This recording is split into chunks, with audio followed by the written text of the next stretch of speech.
burunning burunusida Oğuz Han'ның melikesi bakken. O melike Tumarisken. Tumaris yaxşıken, Tumaris batırken, Tumaris keysərken, Tumaris ötkürken, Tumaris akıllıkken. Mendekla. Tumaris'nin ismi Nurluk. Nurluk bek diz çapıtıken. Nurluk bilen Tumaris Tengri tağ boyda yaşaydıken. Bir günü Tumaris Tengri tağlarına menip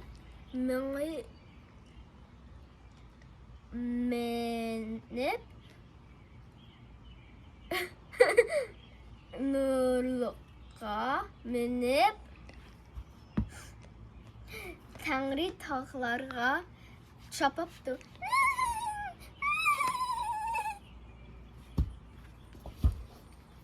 Bunu köygen bulbul goya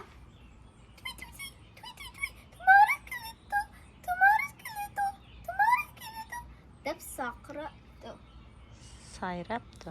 Sayraptı. Bunu anlayan toşkan çak Tumaris keledi, biz oynayımız Tumaris bilen dep sakraptı. Bunu anlayan iyak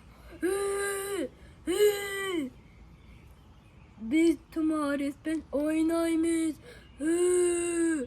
dep hökrepti. Bunu anlayan biri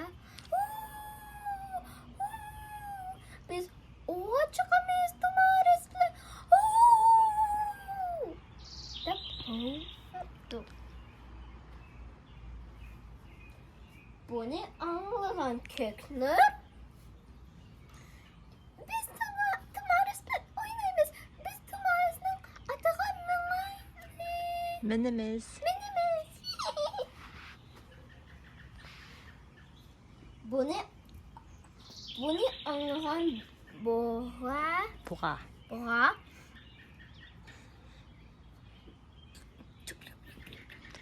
men birinci bölüme Tumaris'a men birinci bölüme dep şöplaydı. Çipipti. Tumaris'nin aldığı çepipti mi? Tumaris'nin aldığı çipipti. Yaxşı.